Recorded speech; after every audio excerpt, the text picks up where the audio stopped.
Hi friends, I am Shaikh Ramish and welcome back to my channel Epic Skills. तो दोस्तों, आज का ये सेशन बहुत ही ख़ास होने वाला है क्योंकि इसमें एक बहुत ही HTML का हम अहम टैग सीखेंगे। ठीक है, तो चलिए शुरू करते हैं। तो दोस्तों, आज के इस सेशन में हम देखेंगे कि टेबल को हम किस तरह से यूज़ कर सकते हैं। ठीक है, तो बेसिकली HTML के अंदर जो टेबल होता है वो नॉर्मली हम टेबल का टैग यूज़ करके क्रिएट करते हैं। ठीक है, टेबल का एलिमेंट यूज़ करके हम उसे क्रिएट करते हैं HTML के अंदर। नॉर्मली जो हमारे पास टेबल होता है उसे हम ऐसा डाटा, ऐसी इंफॉर्मेशन को डिस्प्ले करवाने के लिए यूज़ करते हैं जो कि 2 डायमेंशनल है। ठीक है, मतलब नॉर्मली जिस तरह हम टेबल बनाते हैं डाटा को शो करवाने के लिए, HTML में भी उसी चीज़ के लिए हम टेबल यूज़ करते हैं। ठीक है, हमारे पास जो HTML टेबल्स हैं उसमें हम अपना कैलेंडर शो करवा सकते हैं, अपना फाइनेंशियल डाटा शो करवा सकते हैं, कोई प्राइसिंग शो करवानी है उसके लिए हम टेबल बना सकते हैं, और भी बहुत से डाटा की टाइप्स को हम रिप्रेजेंट करने के लिए HTML में टेबल को क्रिएट कर सकते हैं जो हमारे पेज पर, जो हमारे वेब पेज पर डिस्प्ले होगा। ठीक है, just like a real world table. और HTML टेबल में ना सिर्फ हम नॉर्मली टेक्स्ट को शो करवा सकते हैं बल्कि इसमें नंबर्स, इमेजेस, फॉर्म्स और दूसरे टेबल भी हम इसके अंदर क्रिएट कर सकते हैं। ठीक है, तो ये तो हो गया थोड़ा सा टेबल का कॉन्सेप्ट कि टेबल होता क्या है, टेबल को हम क्यों यूज़ करते हैं। ठीक है, तो हम चलते हैं अब अपने VS कोड में और प्रैक्टिकली देखते हैं कि टेबल किस तरह क्रिएट होता है। ठीक है, तो आ गए हैं हम अपने VS कोड में। तो यहाँ पर हम अपना फोल्डर ओपन कर लेते हैं जिसमें हमने अपनी फ़ाइल बनानी है। तो फाइल में जाएंगे, ओपन फोल्डर को सिलेक्ट करेंगे और हम अपना फोल्डर सेलेक्ट करेंगे जिसमें हमने अपने सारे डॉक्यूमेंट बनाने हैं। तो यहाँ पर आप देखें, आपका ये फोल्डर ओपन हो गया है। ठीक है, इसमें हम एक न्यू फाइल ले लेते हैं table.html के नाम से। ठीक है, एंटर करेंगे, फाइल क्रिएट हो गई है हमारी। Shift exclamation mark then enter. तो ये हमारा बेसिक डॉक्यूमेंट लोड हो गया है। टाइटल हम कर लेते हैं माई टेबल। अब हम आ जाते हैं टेबल पर कि टेबल किस तरह क्रिएट होगा। जैसे कि मैंने अभी आपको बताया कि हम HTML के अंदर टेबल का टैग यूज़ करके क्रिएट करते हैं। ठीक है, तो सिंपली हम टेबल लिखेंगे और एंटर प्रेस करेंगे तो ये हमें टेबल का टैग जनरेट कर देगा। अब टेबल के टैग में सबसे पहले टेबल की कुछ हेडिंग्स होती हैं। ठीक है, जो थोड़ी सी बोल्ड शो हो रही होती हैं। जिस तरह हमने कोई टाइटल शो करना है, ठीक है, कोई हेडिंग्स जो हमारे टेबल्स की होंगी, पहले हम उसको देखते हैं कि वो किस तरह हमें डिस्प्ले होंगी। ठीक है, तो बेसिकली जो टेबल होता है उसके अंदर हम रो में काम करते हैं। ठीक है, उसमें हम रोज लेते हैं। ठीक है, हर रो के अंदर डाटा हम डालते हैं। ठीक है, तो सबसे पहले हमें क्या चाहिए, एक रो चाहिए हेडिंग्स के लिए। तो हम इसके अंदर रो का टैग यूज करेंगे TR मीन्स टेबल रो। ठीक है, टेबल रो ले ली हमने। इसके अंदर हम लिखेंगे अब अपना टेबल की हेडिंग्स। तो टेबल की हेडिंग शो करवाने के लिए हमारे पास जो टैग है वो यूज होगा TH। ठीक है, इसमें हम लिख लेते हैं अपना टाइटल, या कोई भी हमने अगर और हेडिंग देनी है तो वो लिख लेंगे। उसके बाद इसी रो में जो नेक्स्ट होगा हमारे पास कॉलम, उसमें हमारे पास क्या हेडिंग शो होगी, वो होगी नेक्स्ट। एक और TH लेंगे, उसके अंदर हम लिखेंगे ईयर। इसी तरह एक और TH ले लेंगे, टेबल हेड। इसमें हम लिखेंगे फॉर एग्जांपल आर्टिस्ट। आप कोई भी बना सकते हैं। तो ये जो हमारे पास टेबल रो है, ये पूरी रो होगी। ठीक है, एक रो, इसके अंदर 3 कॉलम शो हो रहे होंगे। पहले कॉलम का जो हेडिंग है वो होगी टाइटल, सेकंड कॉलम की जो हेडिंग है वो होगी ईयर्स, और जो थर्ड कॉलम की हेडिंग है वो होगी आर्टिस्ट।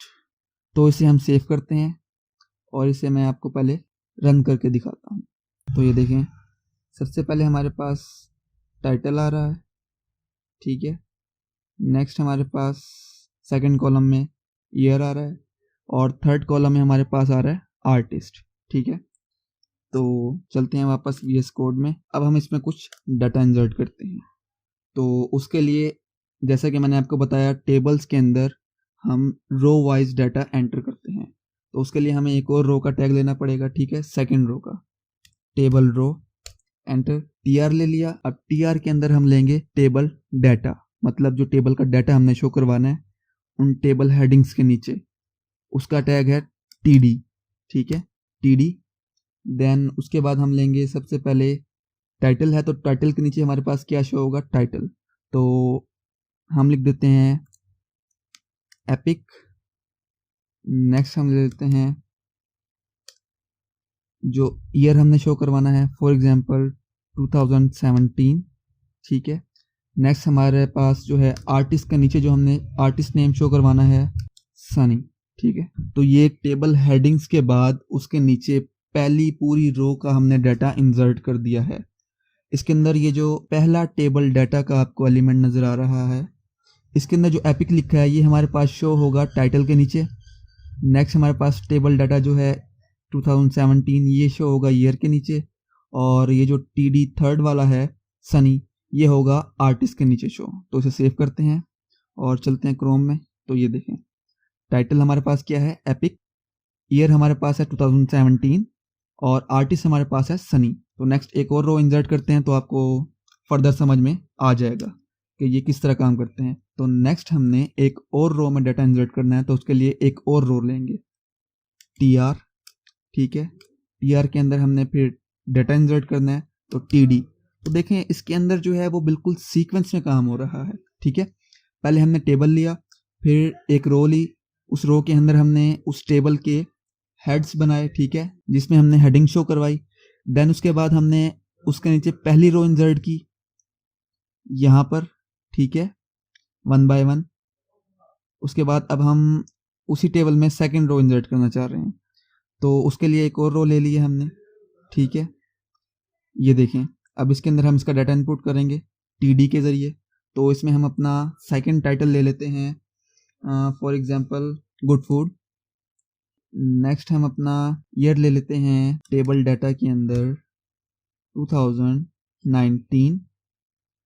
देन हम अपना आर्टिस्ट ले लेते हैं टेबल डाटा के अंदर डेविड, ठीक है। अब इसको देखते हैं रन करके। तो ये देखिए पहला हमारे पास टाइटल एपिक जिसका ईयर था 2017, आर्टिस्ट नेम था सनी। सेकंड हमारे पास आया गुड फूड, ईयर आ गया 2019, आर्टिस्ट आ गया डेविड, ठीक है। तो ये था हमारे पास बेसिक टेबल का स्ट्रक्चर। तो आप देख रहे होंगे कि यार इसके अंदर कोई टेबल का बॉर्डर नहीं है, कोई टेबल डाटा का बॉर्डर नहीं है, कोई सीक्वेंस नहीं है। तो नॉर्मली देखने वाले को कैसे पता लगेगा कि ये टेबल है, ठीक है। तो उसके लिए हमको खुद से जो है वो इसका बॉर्डर देना पड़ेगा, ठीक है। बेसिकली वो हम CSS के अंदर भी दे सकते हैं, लेकिन अभी हम CSS नहीं कर रहे, आगे चल के देखेंगे उसको। तो उसके लिए हम स्टाइल का एट्रीब्यूट यूज़ करेंगे, ठीक है। एक स्टाइल एट्रीब्यूट है हमारे पास जो हम टेबल के अंदर आएंगे, टेबल के स्टार्टिंग टैग में, और यूज़ करेंगे स्टाइल का एट्रीब्यूट स्टाइल, ठीक है। इसमें हम देंगे बॉर्डर, अपने टेबल को बॉर्डर देंगे सॉलिड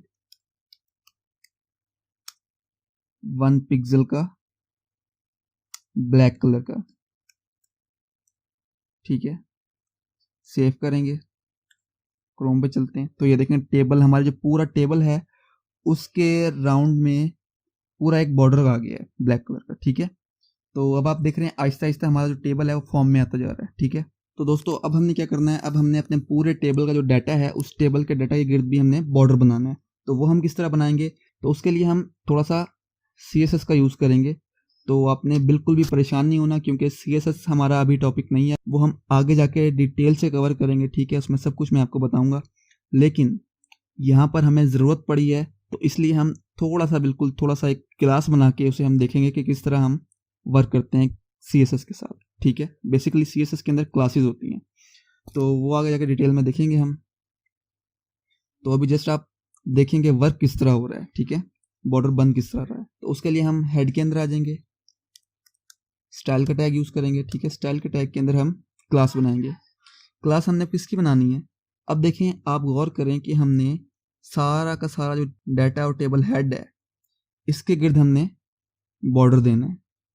तो हम पहले तो हमारे पास है टेबल हेड, उसके बाद है टेबल डाटा। तो पहले हम बनाएंगे टेबल हेड की क्लास, टेबल हेड को क्योंकि ये क्लास है तो उसके स्टार्ट में हम डॉट डालेंगे। तो बेसिकली हम क्लास और आईडी दो चीज़ें यूज़ करते हैं सीएसएस के अंदर। तो आईडी जब हम यूज़ करते हैं तो हम हैश यूज़ करते हैं, उसके बाद क्लास आईडी का नेम होता है, और जब हम क्लास यूज़ करते हैं उससे पहले डॉट यूज़ करते हैं, फिर क्लास नेम होता है। तो ये हमारी क्लास है तो डॉट th। तो हम बॉर्डर बना लेते हैं सॉलिड 1 पिक्सल ब्लैक, ठीक है।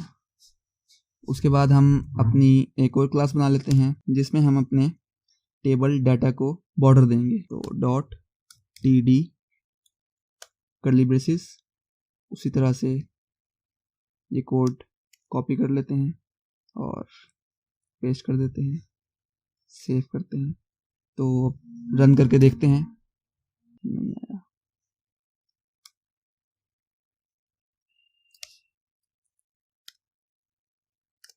तो ये देखें हमने डॉट डाला था इसके स्टार्ट में, तो डॉट हमने नहीं डालना क्योंकि हमने यहाँ पूरा टैग यूज़ किया है, ठीक है। th का टैग यूज़ किया ये वाला, उसके बाद td का टैग यूज़ किया हमने ये वाला, ठीक है। तो डॉट हम तब डालते हैं जब हम क्लास बनाते हैं। अगर हम प्रॉपर टैग यूज़ कर रहे हैं तो उसके लिए हमें टैग का नेम दरकार होता है, ना कि उसके साथ डॉट लगाएंगे हम, ठीक है। तो अगर हम टैग यूज़ कर रहे हैं तो उसके लिए सिर्फ हम टैग का नेम लिखेंगे, साथ डॉट या हैश मेंशन नहीं करेंगे, ठीक है। तो जैसे ही मैंने इधर से डॉट हटाया और सेव किया तो ये बॉर्डर बना हुआ आ गया। तो देखिए अब आप प्रॉपर आपको ये एक टेबल की फॉर्म में नज़र आ रहा है, ठीक है। प्रॉपर इसके बॉर्डर हैं और टेबल डाटा के गिर्द भी बॉर्डर है, ठीक है। आई होप आपको समझ आ गया होगा। नेक्स्ट हम देखेंगे कॉल स्पैन और रो स्पैन, कि कॉल स्पैन और रो स्पैन क्या होता है। तो उम्मीद है आपको समझ आ गया होगा। अगर कोई क्वेश्चन है तो नीचे कमेंट सेक्शन में आप मुझसे पूछ सकते हैं, और वीडियो पसंद आई तो शेयर करना मत भूलिएगा, और जाने से पहले लाइक एंड सब्सक्राइब ज़रूर कीजिएगा, ठीक है। मिलते हैं नेक्स्ट वीडियो में, अब तक के लिए सिर्फ इतना ही। अल्लाह हाफिज़।